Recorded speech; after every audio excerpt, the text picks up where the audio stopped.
मेरी पत्नी दुनिया की एक ऐसी अकेली औरत होगी जिसको अपनी सौतन से जरा भी जलन नहीं थी। मुझे उसे देखकर बहुत हैरत होती थी। जो कुछ मैं उसके चेहरे पर देखना चाहता था वो मुझे कहीं नजर नहीं आता था। असल में मुझे मोहब्बत अपनी पहली पत्नी से ही थी, लेकिन दूसरी शादी मेरी बहुत बड़ी मजबूरी थी। मैं अपनी पत्नी को सजा देना चाहता था, इसीलिए दूसरी लड़की से शादी कर ली।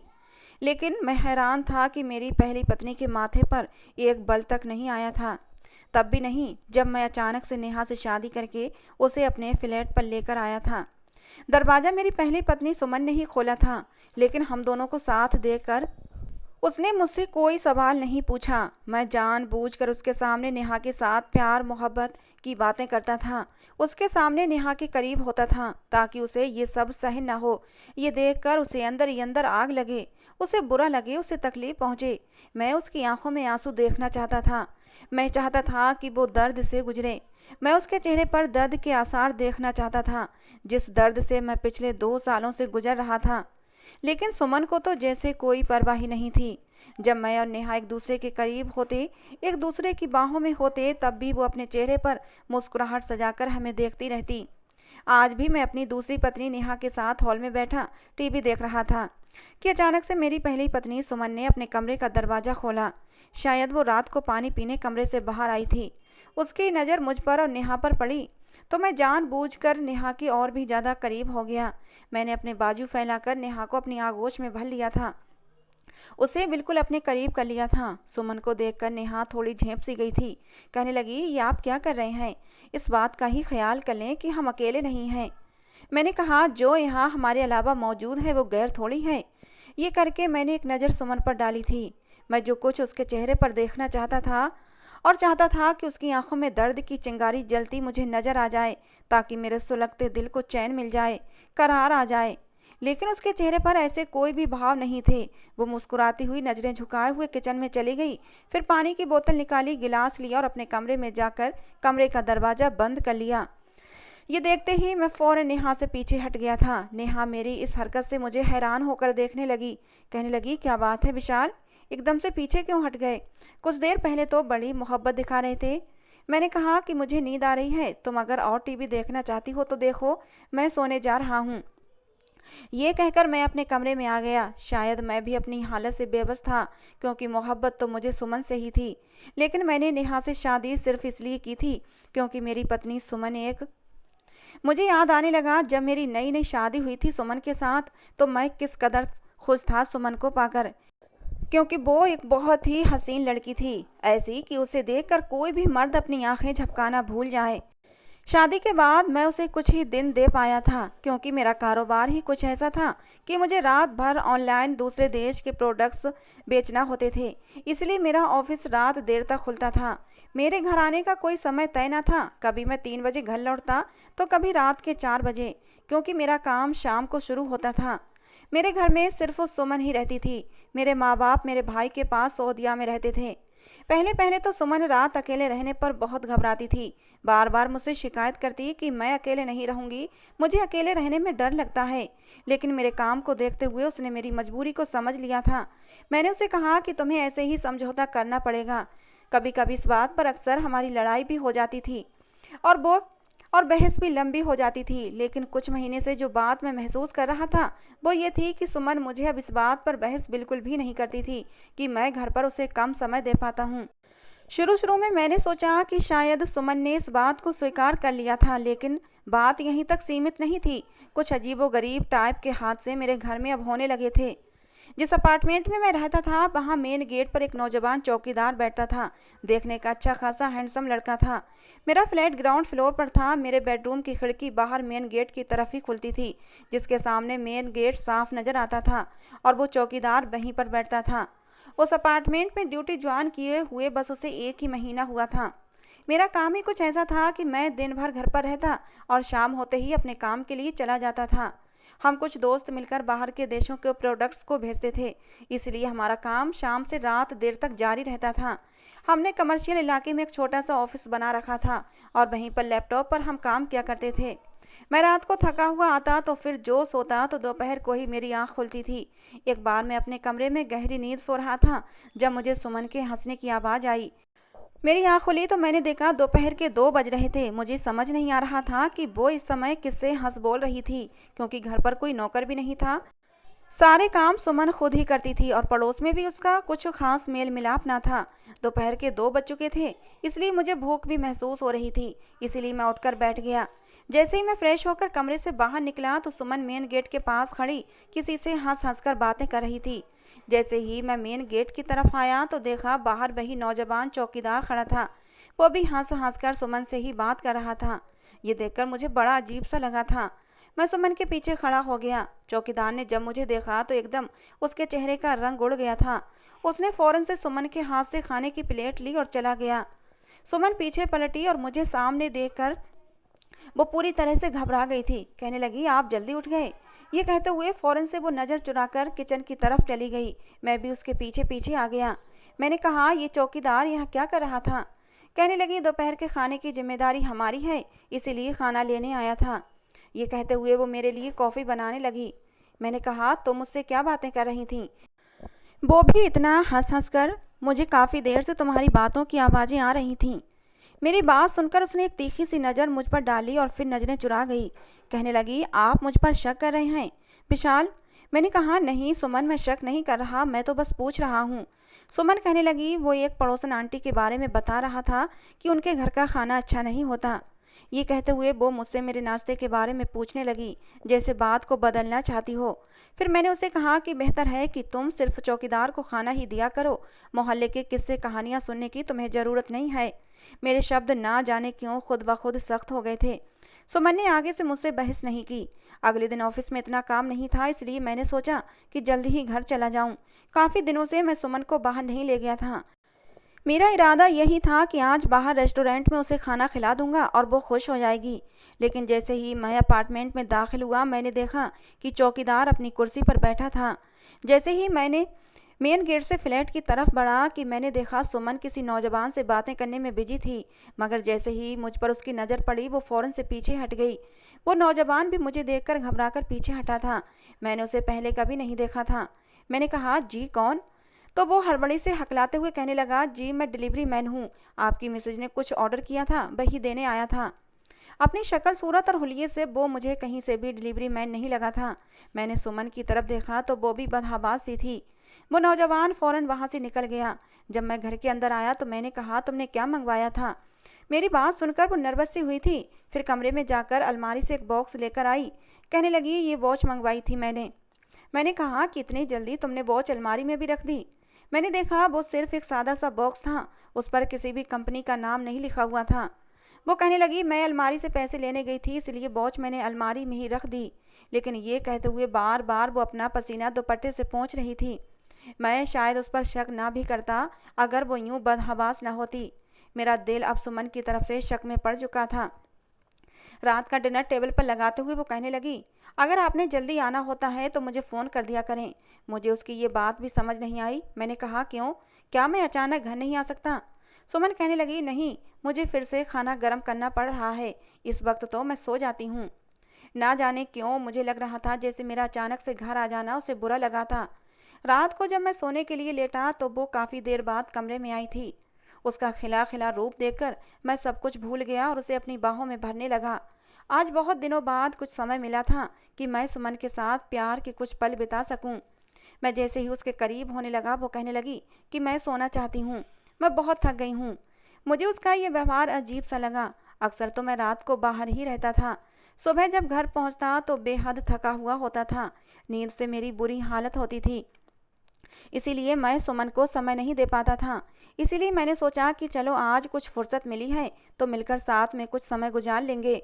लेकिन उसका व्यवहार देखकर मेरा दिल बुझकर रह गया था। सुमन करवट लेकर सो चुकी थी और मेरे दिल में मचलते प्यार के जज्बात गुस्से की चपेट में आकर ठंडे पड़ चुके थे। मेरे दिल में अब अजीब से शक पैदा होने लगे थे। अब मैं जब भी ऑफिस में होता मेरा ध्यान सुमन की तरफ ही लगा रहता था। आज भी मैं उसे फ़ोन कर रहा था, लेकिन उसका फ़ोन बिजी जा रहा था। मैं लगातार 5-5 मिनट के बाद उसे फ़ोन कर रहा था, लेकिन उसका फ़ोन बिजी था। अगर मेरी जगह कोई और मर्द होता तो कब का सुमन पर शक करके उसे घर से निकाल चुका होता। मगर ये तो मैं था जो अभी तक सब कुछ बर्दाश्त कर रहा था। मैं घर गया तो चौकीदार काफ़ी खुश लग रहा था। उसके चेहरे पर मुस्कुराहट फैली हुई थी। ना जाने क्यों उसकी मुस्कुराता हुआ चेहरा मुझे मेरा मुंह चिढ़ाता महसूस हुआ। उसे मुस्कुराता हुआ देखकर मैंने एक नज़र उसके चेहरे पर गौर से डाली तो लगा जैसे मुझे देखकर उसके चेहरे पर और भी मुस्कुराहट गहरी हो गई थी। वो हंसने लगा था। ना जाने क्यों मुझे उसकी हंसी जहर लग रही थी। वो फौरन अपनी कुर्सी से उठा और मेरे पास आया। कहने लगा, क्या बात है साहब जी, बड़े गुस्से में लग रहे हैं। मैंने उसकी बात का कोई जवाब नहीं दिया और अपने फ्लैट में चला आया। मैं फ्लैट के दरवाजे पर पहुंचा तो लगातार डोरबेल बजा रहा था, मगर दरवाज़ा ना खुला। मैंने अपने पास पड़ी हुई एक फालतू चाबी निकाली और उस घर का दरवाज़ा खोलने लगा। जैसे ही दरवाज़ा खोला तो तभी डरी सहमी हुई सुमन मेरे सामने खड़ी थी, जो शायद दरवाज़ा खोलने के लिए ही आ रही थी।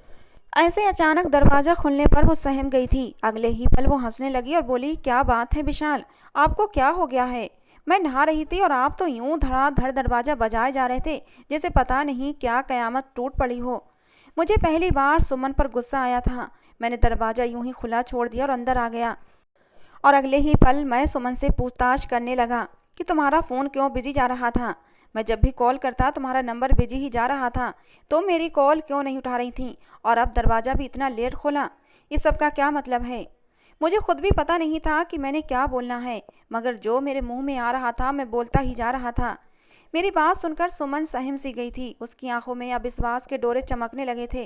कहने लगी, ये क्या बात हुई विशाल, आप मुझ पर गुस्सा कर रहे हैं? थोड़ी ही तो देर हुई दरवाज़ा खोलने में। और रही बात मोबाइल की, तो वो सुबह दूध में गिर गया था। जब मैं सुबह आपकी कॉल अटेंड करने लगी, उसी वक्त मोबाइल दूध में गिर गया और वहीं पर हैंग हो गया है। उसकी स्क्रीन अभी वहीं पर रुकी हुई है, वो बिल्कुल भी नहीं चल रहा। मैंने उसे अच्छे से सुखाकर सही करने की कोशिश की तो 10 मिनट पहले ही वो सही हुआ है और उसकी स्क्रीन भी खुल गई है। शायद इसी वजह से आपको बार बार मेरा नंबर बिजी बताया जा रहा होगा। मैंने उसकी कोई भी बात सुने बगैर कमरे में चला आया। अपना बैग और टाई गुस्से से बेड पर पटकी और नहाने के लिए बाथरूम में चला गया। ना जाने क्यों मुझे सुमन की किसी भी बात पर विश्वास नहीं आ रहा था। ऐसा लग रहा था जैसे वो सरासर झूठ बोल रही हो।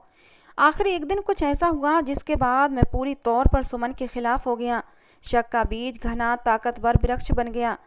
ये बात सच है कि मैं सुमन से बेतहाशा मोहब्बत करता था, मगर उसने जो भी मेरे साथ किया शायद ही कोई पत्नी अपने पति के साथ करती होगी। उस दिन मैं काम से जल्दी घर लौट आया था, क्योंकि मैं सुमन के खिलाफ और ज़्यादा शक में नहीं पड़ना चाहता था। मैं चाहता था कि उसके साथ बैठूं, बातें करूं, उसके साथ कुछ समय गुजारा करूं, ताकि हम दोनों के बीच अच्छी अंडरस्टैंडिंग हो सके और मेरे दिल में उसके खिलाफ जितने भी शक हैं मैं उन्हें ख़त्म कर सकूं। मगर उस रोज़ जब मैं जल्दी घर आ गया तो दरवाजे पर ताला लगा हुआ था। मुझे हैरत हुई। मुझे तो सुमन ने बिल्कुल भी नहीं बताया था कि वो कहीं जा रही है। मैंने अपने पास मौजूद चाबी से दरवाज़ा खोला और घर के अंदर दाखिल हो गया। घर बिल्कुल खाली पड़ा था। आखिर सुमन कहाँ जा सकती थी? मैंने फ़ौरन उसके मोबाइल पर मिस कॉल दी तो उसका मोबाइल वहीं सोफे पर पड़ा हुआ था। जब मैंने उसका मोबाइल उठाकर देखा तो वहाँ पर अनगिनत मिस कॉल्स लगी हुई थीं। मैं उस नंबर को अपने फ़ोन में सेव करने ही वाला था कि तभी मुझे किसी लड़की की ज़ोरदार चीख सुनाई दी। मैंने जल्दी से बाहर आकर देखा तो मनोहर अंकल की बेटी नेहा हमारे घर में दाखिल हुई। वो लड़खड़ाते हुए अंदर दाखिल हुई और वो बार बार पीछे देख रही थी। कहने लगी, विशाल, लोग घर के बाहर चौकीदार के लिए कुत्ते पालते हैं और आपने तो चूहे पाल रखे हैं। अभी इतना मोटा चूहा मेरे पैर पर चढ़ गया था। डर के मारे तो मेरी जान ही निकल गई। वो यूं ही थी, हंसमुख और शरारती सी। मेरा ध्यान मोबाइल से हट चुका था। वह अपने हाथ में खीर का बाउल लिए अंदर दाखिल हुई और कहने लगी, ये खीर मैंने सुमन के लिए लाई थी, मगर वो तो मुझे कहीं भी नज़र नहीं आ रही। मैं जो पहले ही गायब दिमाग था, उससे खीर का बाउल लेने के बाद उसका शुक्रिया करने लगा और बोला कि पता नहीं वो कहाँ गई है, मैं भी अभी अभी घर आया हूँ। नेहा कहने लगी, अच्छा, वो तो अक्सर कहीं जाती रहती है और इस समय तो वो रोज़ ही बाहर होती है। आज दरवाज़ा खुला देखा तो सोचा वो घर पर होगी, इसलिए खीर देने चली आई। नेहा की बातें मुझे और भी शक में डाल रही थीं। नेहा वहाँ से जा चुकी थी, जबकि मैं यूं ही सपाट अंदाज में उस खीर को देखता रह गया। थोड़ी देर बाद ही सुमन घर में दाखिल हुई थी। खुला दरवाज़ा देखकर वो थोड़ी हैरान हुई, मगर मुझे बैठा देखकर तो जैसे उसका चेहरा जर्द पड़ चुका था। कहने लगी, आप इतनी जल्दी घर आ गए, मुझे बताया भी नहीं। वो घबराई हुई सी थी, मगर मैंने भी कोई जवाब नहीं दिया। मैंने थोड़ी देर बाद उससे कहा कि तुम इस वक्त कहाँ गई थीं, पहले इस बात का जवाब दो। वो कहने लगी, मैं अपनी माँ के घर गई थी। उसके चेहरे से साफ जाहिर था कि वो झूठ बोल रही है, जबकि मैं अंदर ही अंदर खौलने लगा। सुमन से मेरी जान पहचान शादी से पहले से ही थी, क्योंकि सुमन मेरी मम्मी की सहेली की बेटी थी, तो हमारा एक दूसरे के घर आना जाना होता रहता था। लेकिन मुझे नहीं पता था कि सुमन इतनी गिरी हुई लड़की भी हो सकती है कि वो अपने पति को धोखा देती। अब मुझे एक अजीब सी डिप्रेशन ने अपना शिकार बना लिया था। मैं खुद को सुमन से दूर करने लगा। समझ नहीं आता था आखिर ये चल क्या रहा है। मैंने सुमन को किसी चीज़ की कमी महसूस नहीं होने दी थी। उसके लिए दुनिया की हर चीज़ घर में मौजूद थी, और मैं भी शक्ल सूरत में कोई बुरा नहीं था। इन्हीं सोचों में गुम रहकर मेरी तबीयत अब खराब रहने लगी थी। उस दिन भी मुझे बहुत तेज बुखार था, मगर सुमन को मेरी जरा भी परवाह न थी। वो तो बिल्कुल ही अनजान बनी बैठी हुई थी। मैंने खुद ही बुखार की दवा ली और काम के लिए चला गया। अभी मुझे दफ्तर आए हुए कुछ ही देर हुई थी कि मेरे मोबाइल पर नोटिफिकेशन टोन बजी। जब मैंने अपना मोबाइल देखा तो व्हाट्सएप पर कुछ तस्वीरें भेजी गई थीं। खोल कर देखते ही मेरे सर पर जैसे आसमान टूट पड़ा था। मुझे आसपास का कुछ भी होश नहीं रहा। मुश्किल से खुद को संभालते हुए मैंने एक ही नज़र तस्वीरों को देखा था। दोबारा देखने की हिम्मत ही न थी। ये कोई अननोन नंबर था जिससे मुझे मेरी पत्नी सुमन की बहुत ही बेहुदा तस्वीरें भेजी गई थीं। उसके साथ जो लड़का था वो लड़का ना तो चौकीदार था और ना ही वो कोरियर वाला। मेरे दिल को इस कदर चोट पहुंची थी कि मैं पागल सा होने लगा था। उस दिन मैं घर भी नहीं गया था। मेरी पत्नी मुझे कॉल करती रही, मगर मेरे दिल में तो बदले की आग लगी हुई थी। उसी दिन मैं सोचने लगा कि अपनी पत्नी से बदला लेकर रहूंगा। मैं उसे ऐसी सजा देना चाहता था कि वो अंदर ही अंदर जिंदगी भर तड़पती रहे। मैं चाहता तो उसे तलाक देकर घर से निकाल सकता था, लेकिन मैं ऐसा नहीं करता। अगर मैं ऐसा कर देता फिर तो वो और भी आज़ाद हो जाती। मैं तो उसे पल पल तड़पाना चाहता था, और मेरे दिमाग में दूसरी शादी करने का ख्याल आया। मेरे नज़र में कोई लड़की ना आई तो मुझे अपने फ्लैट के सामने मौजूद फ्लैट में रहने वाली लड़की नेहा याद आई। मैं जानता था कि वो दिल ही दिल में मुझे पसंद करती थी, मगर मेरी शादी के बाद उसने दोबारा कभी भी मेरे साथ वो वाला व्यवहार न रखा था। अगले ही दिन मैं उसके पास गया और उससे कहा कि मैं तुमसे शादी करना चाहता हूँ। वो इस बात से अनजान थी कि मैं बदले की आग में उसे शादी करने वाला हूँ। मैंने उसे सिर्फ इतना बताया कि मैं तुम्हारे जज्बातों की कदर करता हूँ और अब तुमसे शादी करना चाहता हूँ। और फिर मैंने और नेहा ने मंदिर में जाकर शादी कर ली। नेहा के घर में उसके सिर्फ एक बूढ़े बाप थे, माँ बहन या भाई कोई नहीं था। और फिर मैं अपने घर नेहा के साथ शादी करके दाखिल हुआ था। भले ही मेरे दिल पर जो भी गुजर रही थी, मगर घर में दाखिल होते हुए मैंने नेहा का हाथ थाम लिया और चेहरे पर मुस्कुराहट सजा ली। सोचा था सुमन ऐसे देखेगी तो तड़प उठेगी, रोएगी, पीटेगी, मेरे कदमों में गिरेगी, मुझसे माफ़ी मांगेगी। मगर उसने तो ऐसा कुछ भी नहीं किया था, बल्कि वो मुस्कुराई, फिर मेरी और नेहा की नज़र उतारने लगी। कहने लगी, ऐसा लगता है जैसे आप दोनों एक दूसरे के लिए ही बने हों। बहुत ही खूबसूरत जोड़ी लग रही है। मैं सौता नहीं बल्कि इसकी दोस्त बनकर यहाँ रहूंगी। नेहा भी हैरत से मेरा चेहरा देखने लगी। वो तो खुद डरी सहमी थी कि ना जाने सुमन उसके साथ क्या सलूक करेगी, मगर ऐसा तो कुछ भी नहीं हुआ था। जब मैं नेहा का हाथ पकड़े कमरे में जाने लगा तो सुमन ने हाथ पकड़कर मुझे रोक लिया। मेरे दिल को एकदम से सुकून मिला कि अब वो मेरे सामने रोएगी और मुझसे माफ़ी मांगेगी। लेकिन उसने जो बात कही, मैं मुंह खोले उसका चेहरा देखता रह गया। कहने लगी, अभी रुक जाओ, मैं तुम्हारा कमरा तैयार कर देती हूँ, अभी तुम बाहर हॉल में ही बैठो। ये कहकर वो जल्दी से बाहर चली गई। 10-15 मिनट के बाद आई तो उसके हाथ में 2 थैलियाँ थीं। उन्हें लेकर वो अंदर कमरे में चली गई। उसने मेरे कमरे को सुहागरात के कमरे की तरह सजा दिया। फिर कहने लगी, अब तुम कमरे में जा सकते हो। तुम्हारी शादी हुई है आज, और आज शादी की पहली रात है, तो इसे शादी की पहली रात की तरह ही एंजॉय करो। मैं उसके चेहरे को खोजने की कोशिश कर रहा था कि वो ये सब दिखावा कर रही थी या सच में खुश हो रही थी। नेहा और मैं कमरे के अंदर चले गए। नेहा मुझे पाकर बहुत खुश थी, लेकिन मैंने नेहा से कहा, नेहा, मैं अभी तुम्हारे साथ कोई संबंध नहीं बनाना चाहता। देखो, जिन हालातों में मैंने तुमसे शादी की है तुम अच्छी तरह जानती हो। अचानक से मैंने तुमसे शादी तो कर ली, लेकिन इस रिश्ते के लिए मैं खुद को तैयार नहीं कर पा रहा हूँ। जैसे ही मैं इस रिश्ते के लिए खुद को तैयार कर लूँगा, हम अपनी शादीशुदा ज़िंदगी की शुरुआत करेंगे। नेहा भी मेरी बात को समझ गई थी और फिर नेहा बेड पर सो गई और मैं कमरे में पड़े सोफे पर सो गया। सच तो ये था कि नेहा के लिए मेरे दिल में कोई फीलिंग्स ही नहीं थी। मैं तो सुमन से मोहब्बत करता था। अब मुझे एहसास हो रहा था जैसे मैंने जल्दबाजी में कुछ गलत कदम उठा लिया है। लेकिन फिर सुमन की बेवफाई याद करके मुझे सुमन पर गुस्सा आने लगा और अपना उठाया गया कदम सही लगने लगा। दिन ब दिन सुमन की हरकतें मुझे शक में डालने लगी थीं। ये तो शायद दुनिया की पहली औरत थी जिसने अपनी सौतन को खुशी खुशी अपना लिया था। मुझे ये बात समझ नहीं आई थी कि आखिर ये सारा चक्कर क्या है। मैं 2 साल तक सुमन के साथ रहा था और अब नेहा को मेरी ज़िंदगी में आए हुए 1 महीना बीत चुका था। अजीब सी कश्ती में सवार हो चुका था। कुछ समझ नहीं आता था कि करूं तो क्या करूं। मगर शायद इस राज से भी पर्दा उठने में देर नहीं लगी थी। सारी सच्चाई खुलकर मेरी आंखों के सामने आ गई थी और जिसे जानकर मेरा जी चाहा कि मैं अपना सर दीवार पर दे मारूं। उस दिन मैं सुमन से 2 टूक बात करना चाहता था, क्योंकि मैं अंदर ही अंदर घुट घुट कर जी रहा था। मैंने फैसला कर लिया था कि अब मैं सुमन को तलाक दे दूंगा और जैसे भी हो नेहा के साथ ही जिंदगी शुरू करूंगा। सुमन को इस घर में देखकर मेरा दिल दर्द से तड़पता रहता था। वो मेरी पहली मोहब्बत थी, लेकिन मुझे इग्नोर करती रहती थी और यही देखकर मुझे दुख होता था। आखिर वो क्यों इस कदर खुश रहती थी, मुझे कुछ भी समझ नहीं आता था। अगर वो किसी और को पसंद करती थी तो अब तक तलाक लेकर गई क्यों ना थी। मैं इसी उलझन में घिरा घर में दाखिल हुआ तो जो बातें मुझे सुनाई दी वो सुनकर मेरे कदम वहीं रुक चुके थे। मुझे कमरे से सुमन और नेहा की बातें सुनाई दे रही थीं। नेहा के कह-कहों की आवाज़ें बाहर हॉल में भी गूंज रही थीं। नेहा कहने लगी कि तुम्हारी एक्टिंग की भी दाद देना पड़ेगी। कसम से तुम्हें तो इसका अवार्ड मिलना चाहिए। क्या खूब एक्टिंग की है। आखिर तुमने मुझे और विशाल को मिला ही दिया। मगर सुमन उसके सामने रो रही थी और हाथ जोड़े खड़ी थी। रो रो कर कहने लगी कि मैंने तुम्हारी हर बात मानी है। तुमने मुझसे जो कहा मैंने वो सब कुछ किया। मगर अब तो मेरी वो तस्वीरें डिलीट कर दो। आखिर मैंने तुम्हारा क्या बिगाड़ा है। तुमने मुझसे मेरा पति मांगा तो मैंने तुम्हें अपना पति भी। इस बात पर नेहा जोर से चिल्लाई, कहने लगी खबरदार जो उसे अपना पति कहा। वो शुरू से ही मेरा था। मैं उसे दिलो जान से पसंद करती थी और आज मैंने उसे पा लिया है। वो तो मेरे बचपन की मोहब्बत है। उसे तो मेरा होना ही था। तुम ही हमारे बीच में जबरदस्ती फिट हो गई थी और अब मैं तुम्हें भी विशाल के दिल से निकाल चुकी हूँ। तुम्हारे पति के दिल में तुम्हारे लिए नफरत डालकर, शक डालकर आज वो सिर्फ मेरा हो चुका है। और देखना बहुत ही जल्द वो मुझसे मोहब्बत भी करने लगेगा।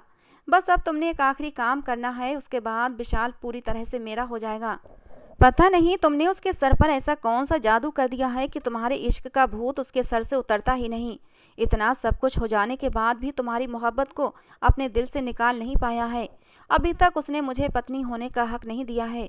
मैं रात भर तड़पती रहती हूँ उसकी मोहब्बत के लिए और वो मेरे करीब तक नहीं आता।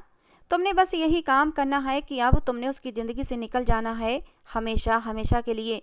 तुम्हारे जाने के बाद मजबूरन विशाल को मुझे अपनाना ही पड़ेगा और धीरे धीरे उसके दिल में मेरी मोहब्बत भी पैदा हो ही जाएगी। ये सुनते ही सुमन सिसक सिसक कर रो पड़ी थी। कहने लगी नेहा भगवान के लिए ऐसा मत करो। मैं विशाल के बिना मर जाऊंगी। मैंने अपना सब कुछ तो तुम्हें सौंप दिया है। बस विशाल को सामने देखकर मेरे दिल को थोड़ा सुकून मिल जाता है। कम से कम उसका नाम तो मेरे नाम के साथ जुड़ा हुआ है। यह भी मुझसे छीन लोगी तो मेरे जिंदा रहने की वजह ख़त्म हो जाएगी। मुझे यूँ बेमौत मत मारो। सुमन के मुंह से ये सुनना था कि नेहा ने उसका मुंह दबोच लिया। कहने लगी अगर तुम विशाल की ज़िंदगी से नहीं गई तो मैं तुम्हारी वो सारी तस्वीरें सोशल मीडिया पर वायरल कर दूंगी। फिर तुम कहीं भी मुंह दिखाने के लायक नहीं रहोगी। सारे राज एक के बाद एक करके खुल खुलकर मेरे सामने आ रहे थे, जो सुनकर मैं पत्थर की मूरत बनकर रह गया था। जब नेहा सारी हकीकत खोलकर पीछे मुड़ी तो मुझे देखकर उसके होश गुम हुए थे। उसे समझ ही नहीं आया कि वो क्या कहे और क्या ना कहे। अगले ही पल एक जन्नाटेदार थप्पड़ मैंने नेहा के मुंह पर मार दिया था। नेहा और मेरी बचपन से ही दोस्ती थी। जब मेरे माँ बाप ने ये फ्लैट खरीदा था उस समय मैं 12 साल का था और नेहा की उम्र उस समय 7 साल की थी। बचपन से ही हम एक दूसरे के साथ खेला करते थे और हमारी दोस्ती भी खूब थी, लेकिन मैंने कभी भी उसे दूसरी नज़र से नहीं देखा था। वो मेरे लिए सिर्फ एक अच्छी दोस्त थी।